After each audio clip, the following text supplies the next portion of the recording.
VK news, राष्ट्र के नाम। नमस्कार, आप देख रहे हैं वीके न्यूज। मैं हूं सुनील राउत। बंगाल में खेला होबे का नारा देकर बीजेपी की टेंशन बढ़ाने वाली ममता दीदी एक बार फिर खेला होबे वाले मूड में आ गई हैं।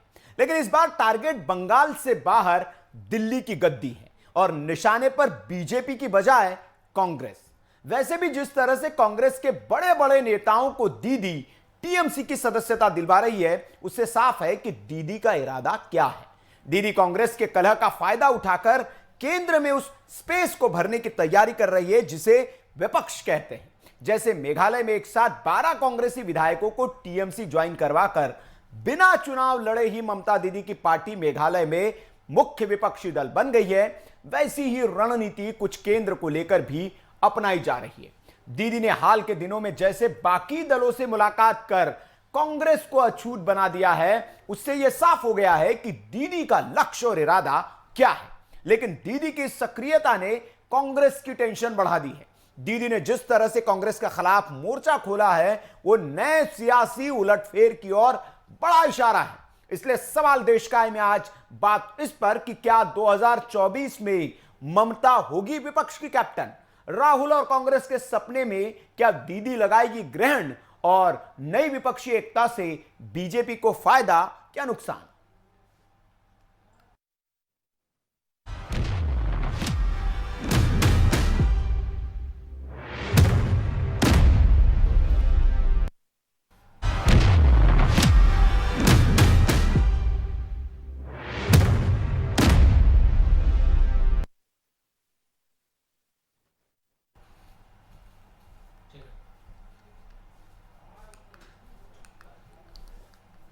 तो कभी बीजेपी पर खुलकर बरसने वाली ममता का निशाना चेंज हो गया है। जुबान उनकी उतनी ही तल्ख है, लेकिन निशाने पर कांग्रेस है और राहुल गांधी। ममता के केंद्रीय नेता बनने की देश भर की यात्रा पर निकल पड़ी है और वो अलग अलग राज्यों में जाकर क्षेत्रीय नेताओं से मिल रही है और उन्हें बीजेपी के खिलाफ एकजुट कर रही है। तैयारी 2024 की है, लेकिन इस दौरान उनके बयान और एक्शन दोनों ही कांग्रेस के लिए खतरे की घंटी है। ममता दीदी ने सीधे राहुल पर निशाना साधते हुए उनकी क्षमताओं पर ही सवाल उठा दिया है। आप देख सकते हैं कि ग्राफिक्स के जरिए हम आपको बताएंगे कि ममता दीदी ने राहुल गांधी पर क्या निशाना साधा है। अगर कोई कुछ करता नहीं है, विदेश में रहता है, तो कैसे चलेगा, इसलिए हमें कई दूसरे राज्यों में जाना पड़ता है। यह बयान है ममता दीदी का और उस पर अब वार पलटवार भी शुरू हो गया है। जवाबों का दौर शुरू हो गया। अधीर रंजन चौधरी क्या कह रहे हैं आपने देखा। यूपीए के कांग्रेस बगैर यूपीए बिना आत्मा के शरीर की तरह होगी। यह समय विपक्षी एकजुटता दिखाने का है, यह कपिल सिब्बल ने कहा है। तो अब कांग्रेस की ओर से इस पर प्रतिक्रियाएं भी आने लगी है। केसी वेणुगोपाल महासचिव पार्टी के कहते हैं कि सभी भारतीय राजनीति की सच्चाई और वास्तविकता का पता है। यह सोचना कि कांग्रेस के साथ के बिना बीजेपी को हराया जा सकता है, एक सपने की तरह है जो कभी पूरा नहीं हो सकता। लेकिन प्रशांत किशोर क्या कह रहे हैं कि जो पार्टी पिछले 10 साल में 90% चुनाव हार चुकी है, उस पर उसका एकाधिकार विपक्षी पार्टी का नहीं है।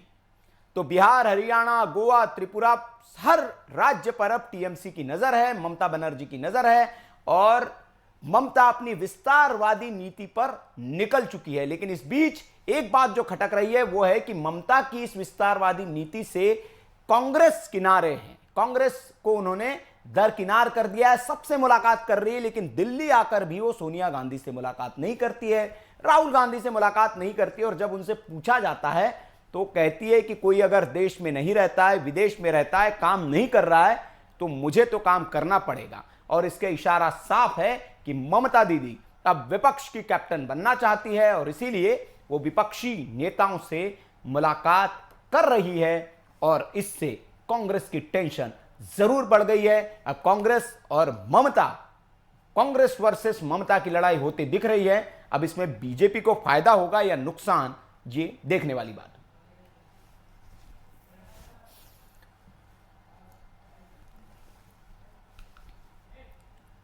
तो कांग्रेस के लिए मोदी क्या एक कम थे, जो अब ममता दीदी ने भी उनकी टेंशन बढ़ा दी है।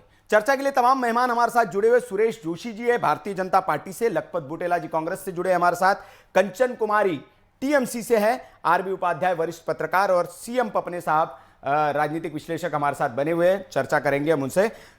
सबसे पहले मैं लखपत बुटेला साहब के पास ही जाऊंगा। बुटेला साहब, एक तरफ तो पहले भारतीय जनता पार्टी और मोदी जैसे मोदी और अमित शाह की जोड़ी से ही कांग्रेस परेशान थी, अब ममता दीदी नई टेंशन लेके आ गई आपके लिए। आपको तो उन्होंने दरकिनार ही कर दिया है, नया खेमा वो बनाने में जुट गई है और वो चाहती है कि उस विपक्ष की कैप्टन, जो विपक्षी एकता हो, उसकी कैप्टन राहुल नहीं ममता दीदी हो।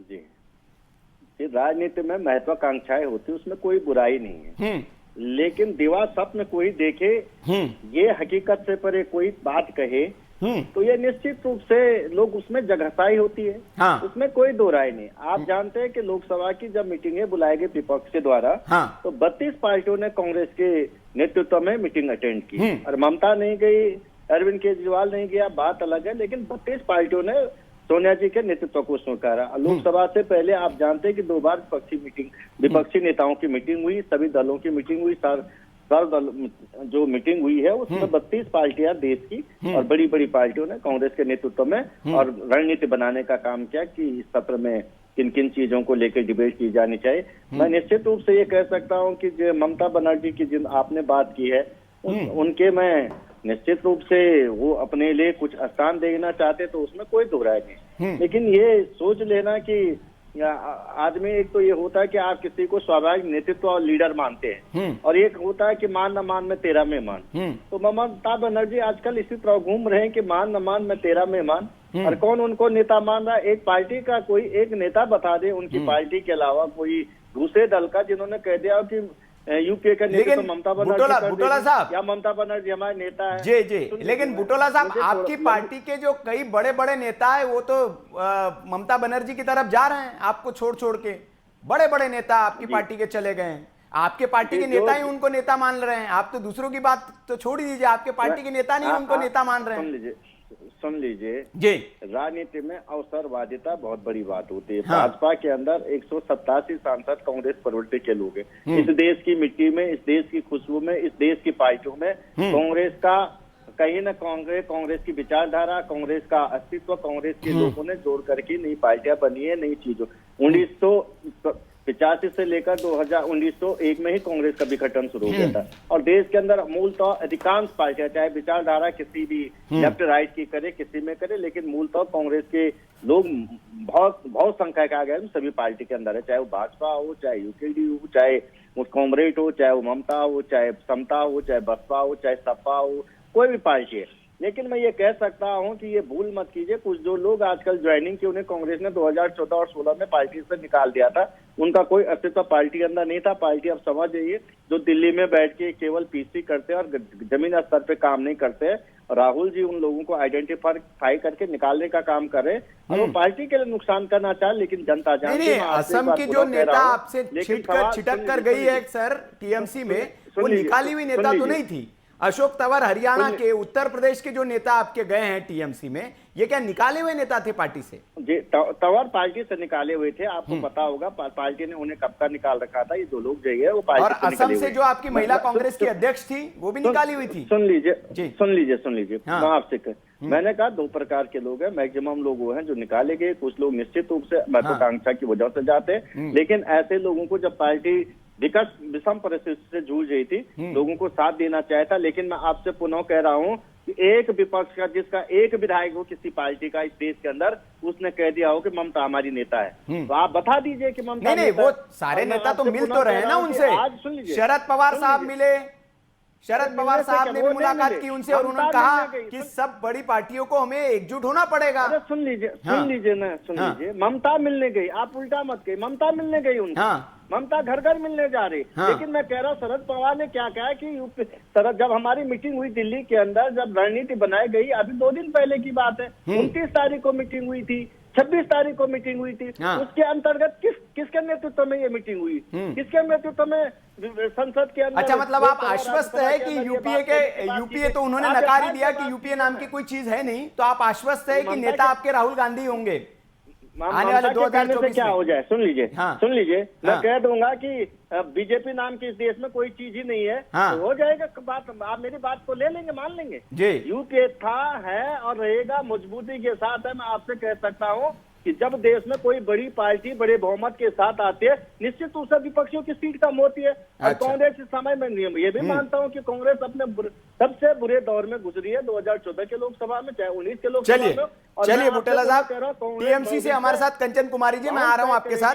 कंचन जी, विपक्ष का ये जो बंटवारा हो रहा है और आप पर आरोप लगाया जा रहा है कि आप मोदी जी के एजेंट हो गए हैं, कांग्रेस का ये आरोप है कि आप मोदी जी की मदद कर रही हैं और मोदी जी के कहने पर कांग्रेस को तोड़ने में ये साजिश में आप लग गए हैं।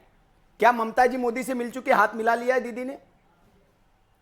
देखिए, राजनीति में आरोप लगना एक अलग बात है। सबसे बड़ी बात यह है कि आप जब बीजेपी की गवर्नमेंट आई है तो आप उससे पहले जो आप इतिहास में जाकर के देखिए, जब आई है तो उस समय जो सत्ता में बैठे हुए थे, कहीं ना कहीं उन्होंने बीजेपी गवर्नमेंट को मदद किया, तभी वो सत्ता में आ पाए। वरना ऐसे ऐसे आंदोलन उस टाइम पे हुए थे, क्या उनका जवाब इनके पास नहीं था? इन्होंने अपना कदम क्यों पीछे उस टाइम पे लिया कि आज 7 साल बीजेपी को लोग इस देश की जनता झेल गई? और दीदी ने ऐसा कुछ कहा नहीं है जिसको कि इतना तूल दिया जा रहा है। उन्होंने एक मौके की बात कही। आप ये बताइए, यूपीए का जो मेन लीडर है वो क्यों नहीं अपना उस टाइम पे अपने आप को विपक्ष के तौर पर, एक मजबूत विपक्ष के तौर पर रख नहीं पा रही हैं, लोगों को शो नहीं कर पा रही हैं, दिखा नहीं पा रही कि हम एक मजबूत विपक्ष हैं। हाँ। जब चुनाव हुआ है, आप सीटें देखिए उनकी क्या आ रही हैं। मजबूत एक जो विपक्ष होना चाहिए, जो जवाब दे। क्या आप लोग मिलकर के दीदी को नहीं नेता मान सकते? क्या जरूरी है कि दीदी हर बार उनसे मिलने जाए? आप नहीं मिल सकते? थोड़ा सा लचर तो होइए, लेकिन हाँ। आपके अंदर एक अजीब सी घमंड, अभी भी जो बात प्रवक्ता जी हमारे बोल रहे हैं उनके अंदर एक अजीब सा घमंड दिख रहा है। अगर हम किसी से मिल लेते हैं तो ये अरे आप आकर के आप मिल लो, इसमें कौन सी बात है? लेकिन नहीं, आप देख लीजिए कि जब भी चीजें हुई हैं, हमेशा विपक्ष कमजोर रही है। एक कमजोर विपक्ष का धब्बा इनके ऊपर लग चुका है। तो उसके लिए दीदी ने ये चीज कहा है कि आज यूपीए जैसा कुछ नहीं है, हम किस लीडर को माने, कौन से नेता को माने जो इसलिए कंचन जी जैसे सबसे मुलाकात कर रही दीदी जी, तो सोनिया जी से भी मुलाकात कर ली थी, राहुल जी से भी। वो तो कह रही कि वो विदेशी रहते हैं, वो तो खुलेआम, मतलब कांग्रेस एक तरह से तो ये समझा जाए कि कांग्रेस का स्पेस लेना चाह रही है आप, टीएमसी। ये आरोप लग रहा है आपके ऊपर। स्पेस लेने वाले हम कौन होते हैं? स्पेस देने वाली तो देश की जनता है। अगर हम जनता के लिए काम करेंगे, जनता के सरोकार रखेंगे, उनके दुख दर्द को समझेंगे। आज जो भाजपा ने तानाशाही का सरकार बना रखा है, उसका जवाब हम बखूबी दे रहे हैं। इस वजह से जनता और लोग हमें पूछ रहे हैं। और जो चीज इनको करना चाहिए विपक्ष में, इनको सबसे बड़ी बात तो ये लोग सपने से निकल ही नहीं पा रहे हैं। आज अगर आप बहुत ही कह रहे हो कि हम इतिहास से और अभी से सब दिन से सबसे बड़े हम बन के आ रहे हैं, तो तराजू के 2 पलड़े आप ही दोनों क्यों बने हुए हैं? कभी आप भारी हो रहे हो, कभी वो भारी हो रहे हैं। चलिए बीजेपी भारी हो रही है, कभी कांग्रेस सुरेश भारी जी हो रही हमारे है। साथ है भारतीय जनता पार्टी से। सुरेश जी, टेंशन तो बढ़ गई होगी आपकी। पहले तो चलिए विपक्ष के ऐसे नेता थे, जैसे ममता जी कह रही कि कभी विदेश निकल लिए, उतनी टेंशन नहीं होती थी आपको कि राहुल जी है। आपके नेता भी कहते थे कि राहुल जी जब तक है तब तक तो मोदी जी को कोई दिक्कत नहीं है, लेकिन अब ममता जी आ रही है उसके जगह पे, टेंशन हो रही है भारतीय जनता पार्टी को? ये तो देखो ऐसी स्थिति आ रही है, अगर हम रामायण के कालखंड का उल्लेख करेंगे तो जिस समय जो है धनुष यज्ञ हो रहा था ना, उस समय जो है कि बड़े बड़े राजा महाराजा सब वहां पर उपस्थित थे। तो उस समय महाराज जनक ने कहा कि जो इस धनुष को तोड़ेगा, मैं अपनी जो कन्या है उसका विवाह उससे करूंगा। तो ऐसी स्थिति आज अगर देश के जो विपक्षी राजनीति के दल के लोग हैं, इनकी आज ऐसी स्थिति बन गई है। हर कोई ये कह रहा है कि मैं विपक्ष से बनना चाहता हूँ, हर कोई ये कह रहा है मैं सत्ता में आना चाहता हूँ, हर कोई कह रहा है कि भाई मेरा बहुत बड़ा बहुमत है। लेकिन प्रश्न ये खड़ा होता है कि आखिर इनके पास कोई धनुष तोड़ने वाला तो है नहीं ना। भाई कभी कोई जोर लगा रहा है, कभी कोई जोर लगा रहा है, कभी कोई जोर लगा रहा है। देखिए राजनीतिक बंगाल में दीदी ने तो धनुष तोड़ा ना। देखिए अगर आप बंगाल की परिस्थितियों की बात करते हैं मित्र, तो मैं बंगाल का भी आपको बताऊं कि जिस बंगाल में हमारे 2 विधायक थे, उस बंगाल में आज हमारे 19 सांसद हैं। जिस बंगाल में हमारे 2 विधायक थे, आज वहाँ हमारे 75 विधायक हैं। और जिस बंगाल में हमारा वोट परसेंट 6% था, आज हम वहाँ 40 के पास पहुंच रहे हैं। क्या हमने धनुष नहीं तोड़ा क्या? हमारी वहां पर को जो है 90 सीटें ऐसी हैं जो हम 35 वोट से लेकर के 3500 वोट तक हारे हैं। तो या ये बताइए कि कहां से कहां हमने वहां जनाधार पहुंचाया। देखिए, मैं किसी दल का विरोध या किसी दल की बुराई नहीं कर रहा हूं, लेकिन आप बताइए कि इन 7 सालों में, इन 8 सालों में जिस तरह से विपक्ष के लोग काम कर रहे हैं, उनका जनाधार कहां बढ़ा है? जनाधार तो नित्य प्रतिदिन घट रहा है। नहीं, बिल्कुल नहीं सुरेश जी, ये आपने सही बात करी कि बंगाल हो या बाकी ऐसे राज्य जहां कभी आप रहे नहीं, वहां आप लोगों का जनाधार बढ़ा है। लेकिन चूंकि आपने धनुष का उदाहरण दिया, आप कहे कि धनुष हमने जी झुका तो दिया, अब तोड़ नहीं पाए, हम तोड़ने ही वाले थे, तो ये तो सही नहीं हुआ ना। धनुष का उदाहरण आप दे रहे, धनुष टूटना चाहिए था ना। अगली बार टूट जाएगा जी, अगली बार धनुष भी टूट जाएगा। अच्छा, लेकिन मैं ये कहना चाहता हूँ, देखिए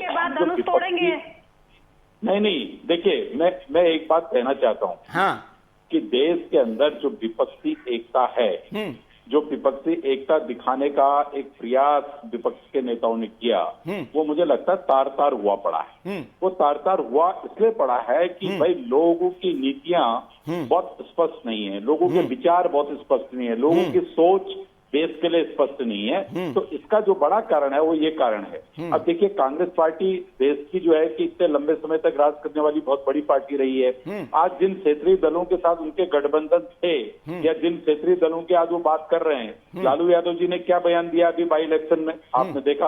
अखिलेश जी किस तरह से यहाँ पर उनको नकार रहे हैं, ये आप देख रहे हो। वैसे ही हर राज्य के अंदर जो बड़े बड़े राजनीतिक दल हैं, हो सकता है छोटी जो एक एक दो विधायक है उसकी पार्टियां वो कांग्रेस के साथ खड़ी हो सकती हैं, लेकिन कुल मिलाकर के अगर आप पूरे देश की राजनीतिक परिस्थितियों का संज्ञान लेंगे तो उसमें मुझे लगता है कि भाई कांग्रेस बहुत कमजोर हो गई है। और कांग्रेस अभी भी, जब ममता दीदी ने ये कहा कि राहुल जी तो विदेश में रह करके देश में राजनीति करना चाहते हैं, उसके बाद देखिए कांग्रेस की जो प्रतिक्रिया आती है वो प्रतिक्रिया ये आती है कि बगैर हमारे ये देश नहीं चल सकता। अभी भी वो ये कह रहे हैं कि बगैर हमारे ये देश नहीं चल सकता। भाई उनको ये सोचना चाहिए कि भाई आपकी नीति क्या है, आपका विचार क्या है, आपके कार्यक्रम क्या हैं, आप किस तरह से देश को चलाना चाहते हो। भाई ये उनके पास कुछ नहीं है, सिर्फ और सिर्फ कुछ दिनों के लिए, कुछ चंद मिनटों के लिए वो मीडिया में आकर के अपने विचार व्यक्त करते हैं और उसको जनता के ऊपर थोपना चाहते हैं। इसलिए देश की जनता उनको किसी भी तरह से पसंद नहीं कर रही है। इसके एक नहीं, आपने देखा होगा कि अनेकों चुनाव में, देखिए डेमोक्रेसी में, प्रजातंत्र में किसी भी दल के बारे में आप सब सोच सकते हो। अभी आपने देखा त्रिपुरा में चुनाव हुए, त्रिपुरा के चुनाव में जो कभी कांग्रेस का लेफ्ट का गढ़ होता था, वहां अगर आप स्थानीय निकाय चुनाव की बात भी करते हो तो 334 में से 329 सीटें भारतीय जनता पार्टी को मिल जाती है। तो इससे देखिए कि भाई आखिर भारतीय जनता पार्टी का ग्राफ या भारतीय जनता पार्टी की स्वीकारोक्ति देश में किस तेजी से बढ़ रही है। नहीं, ये बात ठीक कह रहे हैं आप, ये बात ठीक कर रहे हैं, ये बात ठीक कह रहे हैं सुरेश जी। लेकिन विपक्ष तो कहता है कि सब ईवीएम का खेला है, इसलिए ये सब हो रहा है। वो तो ईवीएम पर दोष डाल देते हैं। मैं आऊंगा आपके पास, हमारे साथ 2 वरिष्ठ मेहमान और हैं। ममता दीदी ने तो नहीं बोला ईवीएम का खेला है। जी, मैं आऊंगा आपके पास। ममता दीदी के लिए हमने ईवीएम चेक किया क्या बंगाल में? जी, मैं आऊंगा आपके पास। आरबी उपाध्याय जी हमारे साथ वरिष्ठ पत्रकार है, फिर पपने साहब के पास में जाऊंगा। उपाध्याय जी, मैं ये समझना चाह रहा हूं कि एक्सरसाइज पहली बार नहीं है, जैसे भारतीय जनता पार्टी के प्रवक्ता ने भी कहा कि पहली बार एक्सरसाइज नहीं है। इसके पहले भी कई बार मंचों पर सब इकट्ठे नेता खड़े हुए, विपक्षी हाथ में हाथ उन्होंने डाला, उस पर हालांकि कई राजनीतिक लोगों ने, कवियों ने ऐसे भी तंज किए कि ये फ्यूज बल्बों की झालर है, सब इकट्ठी मंचों पर आ गई है, ये कुछ कर नहीं पाएंगे। और हुआ वही 2019 के चुनाव हुए, उसमें कोई विपक्ष जो है वो कुछ खास नहीं कर पाया। लेकिन एक ममता बनर्जी ने एक नया स्टेप लिया है, और जिस तरह से वो कांग्रेस मुक्त, जो भारतीय जनता पार्टी बात करती थी कांग्रेस मुक्त देश, तो उसकी तरफ ममता बनर्जी बढ़ चली है और वो टीएमसी को कांग्रेस युक्त कर रही है, बड़े बड़े नेताओं को अपने पार्टी में शामिल कर रही है, और एक विकल्प विपक्ष का नेता राहुल गांधी या सोनिया की जगह वो आने की कोशिश कर रही है। आपको लगता है ये सफलतम कोशिश हो पाएगी और इससे भारतीय जनता पार्टी को कुछ नुकसान होगा, मोदी को कुछ टक्कर दे पाएगी ममता दीदी?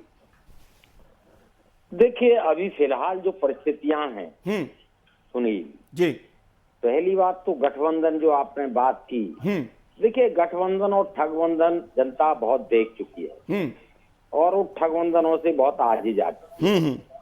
भाई एक पहलवान है और उसको नहीं गिरा सकते हैं, चलो 4-5 मिलके चलते हैं, कुश्ती कर लेते हैं, गिरा लेंगे। धनुष एक आदमी नहीं तोड़ता तो वो सोच रहे हैं 4-5 मिलके तोड़ लेंगे। क्यों? वो अब रामायण वाला काल तो है नहीं, वहां तो कुछ सिद्धांत थे, कुछ सिद्धांत होते थे। आज कोई सिद्धांत नहीं, बस एक ही पैरामीटर, कुर्सी मिलना चाहिए। ये इनके इन प्रकरण सबको सत्ता का जो एक चस्का जो लग गया है ना, उसके लिए वो बेचैन रहते हैं, विपक्ष में रह के भी और सत्ता में रह के भी। अभी एक मन से कहा गया ना कि ये जो एमएलए बन जाता है वो सोचता है मिनिस्टर नहीं हुआ, जो मिनिस्टर हो जाता है एमपी हो जाता है वो सोचता है मैं पीएम नहीं बना। तो महत्वाकांक्षी, और देखिए राजनीति का व्यवसायीकरण हुआ। मैं बार बार इस बात को रखता हूँ जी। अब ये जनता सेवा का तो मैं नहीं समझता हूँ कहने की बात है। 4-4 पेंशन देंगे, दुनिया भर की सुविधाएं देंगे, सारे महंगाई भत्ते सब इन्हीं के लिए होंगे। जनता से सारोकार अगर है तो मान लीजिए जनता भूख मर रही है, तो देखिए जो राजा है वो प्रजा की चिंता करे। किसको प्रजा की चिंता है?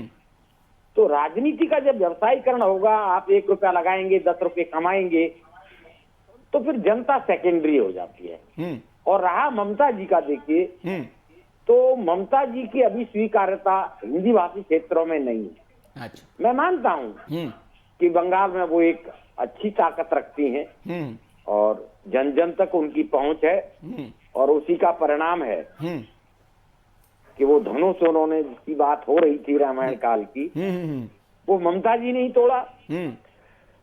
अगली बार किसने देखा है? तब तक कोई और तोड़ेगा। देखिए ये तो निश्चित नहीं है कि भाई यही पहलवान रहेंगे जी।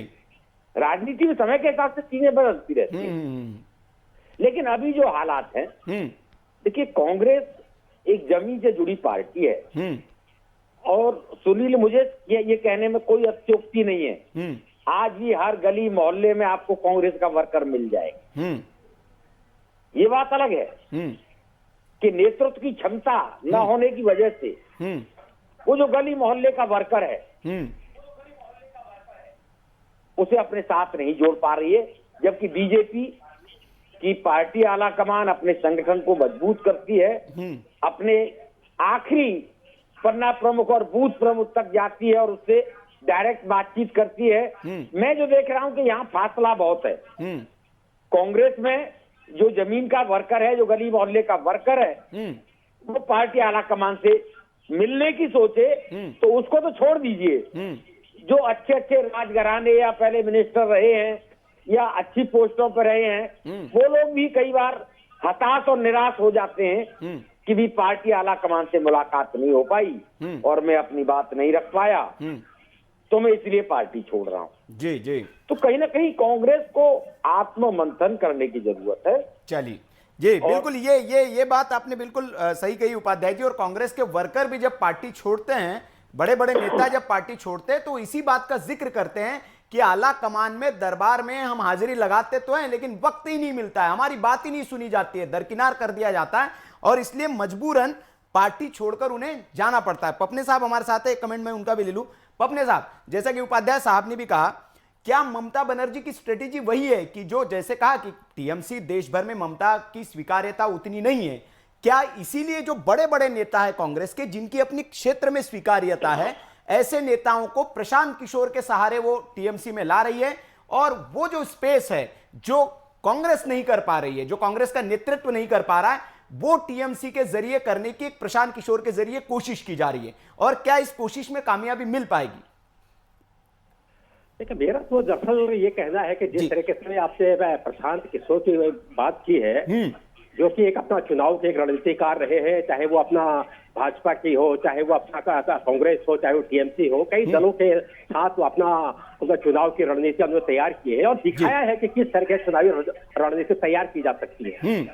तो आज जिस तरीके से भी आपने उनका आपका जिक्र किया है अपना प्रशांत किशोर का, मेरा तो दरअसल ये मानना है कि दरअसल अगर हमारे देश की अगर जनमानस अगर जागरूक है, क्योंकि जिस तरीके से हमें बहुत अच्छी तरीके से हमें बहुत याद है, बहुत अच्छी तरीके से अपना आपातकाल के बाद जिस तरीके से सारे दल, यहाँ तक के कांग्रेस, इसी मजबूत कांग्रेस के लोग भी, जिसमें अपना जगजीवन राम और हेमंत बहुगुणा और अन्य कई लीडर ऐसे होते हैं कि जिन्होंने अपना कांग्रेस छोड़ के जो है अपना जनता पार्टी ज्वाइन की थी, तो उसके बाद जिस तरीके से फिर अपना 2-2.5 साल तक अपना सरकार चलती है, उसके बाद फिर वो टूटती है और उसके बाद फिर अपना कांग्रेस आती है, उसके बाद फिर दोबारा से अपना जो है फिर एक दौर चलता है, उसके बाद अपना जो है उसके बाद अपना फिर अपना जिस तरह के प्रधानमंत्री को बदलने का एक अपना दौर शुरू हो जाता है। और अपना ये दौर जिस तरीके से आज उसके बाद एक इस अपना रणनीति बना चुका है, क्योंकि हर आदमी जिस तरीके से उपाध्याय जी ने भी कहा था कि अब हर आदमी जो है एक विधायक के बाद अपना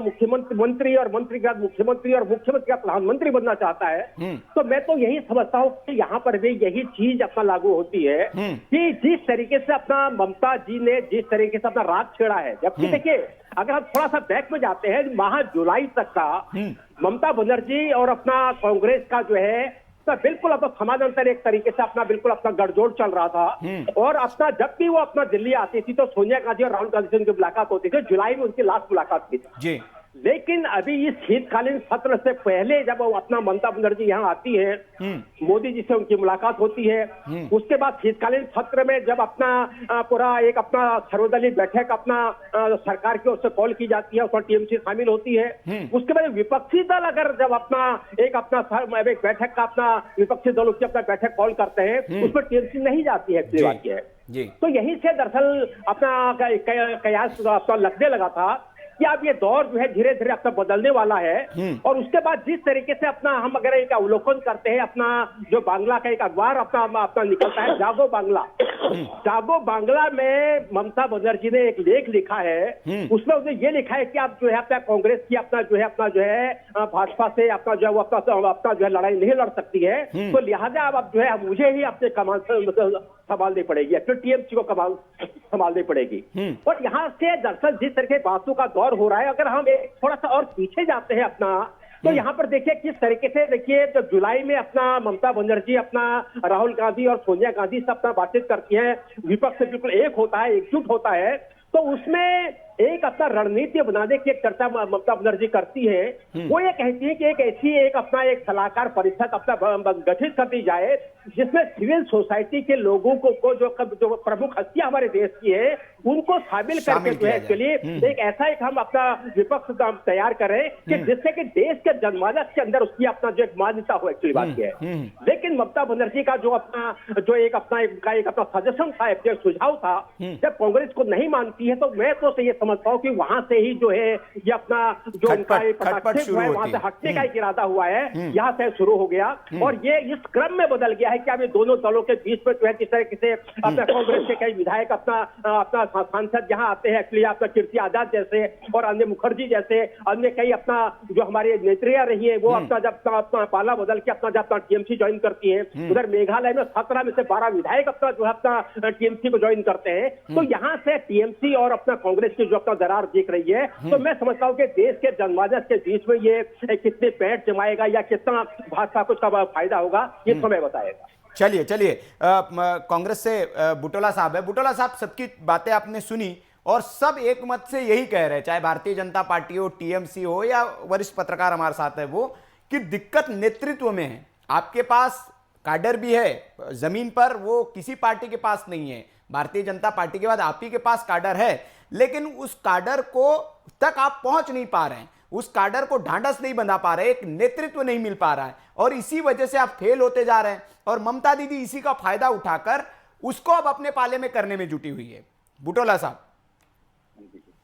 पहली बात तो मैं एक बात को आपने जो कहा है कि नेतृत्व की बार बार बात की जा रही है, राहुल गांधी ऐसा तो है नहीं कि 2014 के बाद राजनीति में आई, 2014 में वो पहली बार सांसद बने हैं। ऐसा भी नहीं सोनिया गांधी जी ने 2014 के बाद नेतृत्व संभाला है और उसके बाद वो यूपीए की चेयरपर्सन बनी है। इन्हें तब नेतृत्व में कहाँ दिक्कत थी जब सोनिया गांधी जी ने 10 साल सत्ता संभाली, 10 साल यूपीए की चेयरपर्सन रही, तब कोई खोट किसी को नहीं दिया। टीएमसी उसमें शामिल थी और टीएमसी स्वयं यूपीए में शामिल थी। तब राहुल गांधी जी का और सोनिया जी का नेतृत्व तो किसी को खराब नहीं लगता था, उनके लीडरशिप खराब नहीं लगती थी। निश्चित रूप से अभी ये कह रहे हैं बुटोला साहब कि 90% चुनाव हार गए आप, 90% चुनाव हार गए।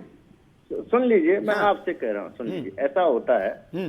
देखिए राजनीति में क्या होता है कि आपने 1977 का दौर भी याद कीजिएगा, 89 का दौर भी याद कीजिएगा।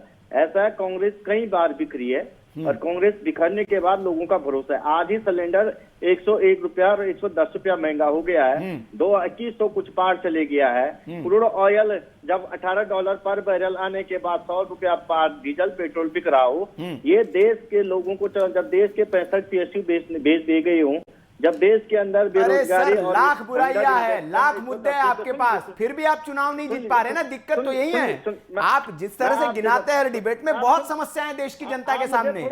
जी, आप मुझे 30 जैसे आपने सुना और लोगों मुझे सुन लीजिए, मैं पूरी बात कर लूंगा, उसके बाद आप पूछ लीजिएगा। मुझे थोड़ा पूरी बात कहने दीजिए, इंटरप्ट मत कीजिए प्लीज। मैं ये कहना चाह रहा हूँ कि देखिए क्या होता है, निश्चित रूप से 2013 के चुनाव में एक माहौल बना और जो भाजपा ने निश्चित रूप से अच्छा चुनाव लड़ा, एक रणनीति के हिसाब से चुनाव लड़ा। कांग्रेस, मैंने कहा, अपने बुरे दौर से गुजरे और बुरे दौर में कांग्रेस निश्चित रूप से पार्टी कमजोर हुई है उस समय।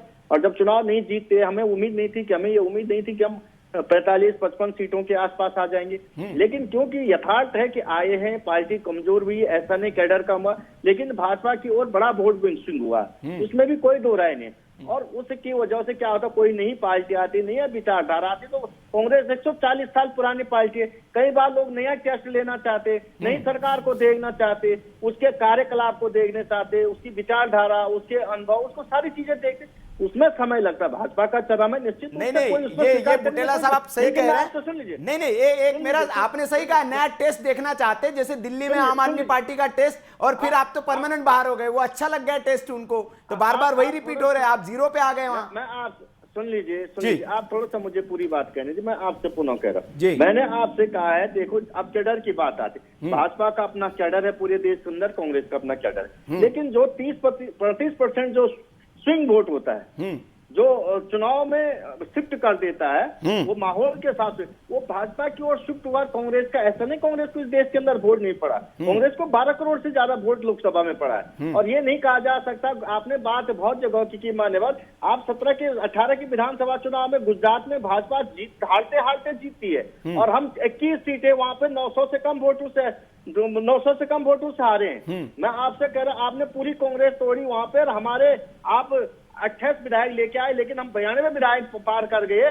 तो ये कहना कि मोदी जी, अरविंद शाह जी का नेतृत्व, हमने मध्य प्रदेश चुनाव जीता, महाराष्ट्र चुनाव जीता, छत्तीसगढ़ में चुनाव जीता, उसके अलावा बहुत सारे राज्यों में जीता, भी कई राज्यों में हम चुनाव अभी आ रहे। लेकिन मैं आपसे पुनः कह रहा हूँ, देखो अब भाजपा की असली टेस्टिंग अब है, इसके बाद पता चलेगा कि भाजपा के प्रति लोगों का कितना रुझान है, कितना रुझान कम हुआ।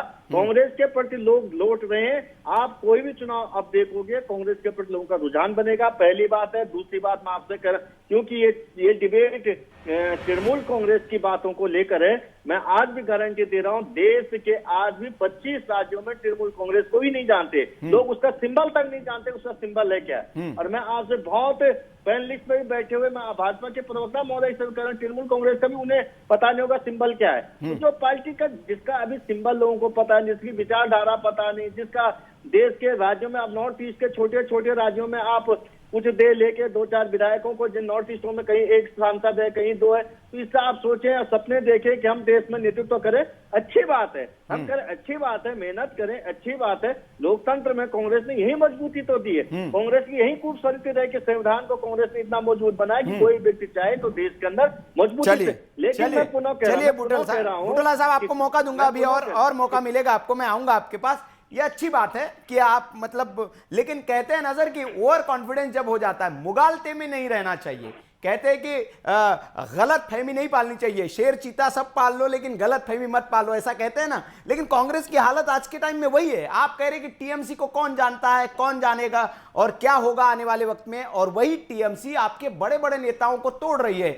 मेघालय में विपक्षी पार्टी का तमगा आपसे छीन लिया है और वो मुख्य विपक्षी पार्टी बन गई है, तो वो अपना काम करते जा रही है, और आप इस मुगालते में है कि टीएमसी का कोई चुनाव चिन्ह नहीं जान पाएगा। अब देखेंगे, वक्त एक ब्रेक का हो चला है। बुटेला साहब मैं आता हूं आपके पास, चर्चा करेंगे इस पे, बाकी मेहमान भी है टीएमसी और भारतीय जनता पार्टी से भी, इस पर मैं लूंगा। एक छोटा सा ब्रेक लेते हैं, सवाल देश का जारी।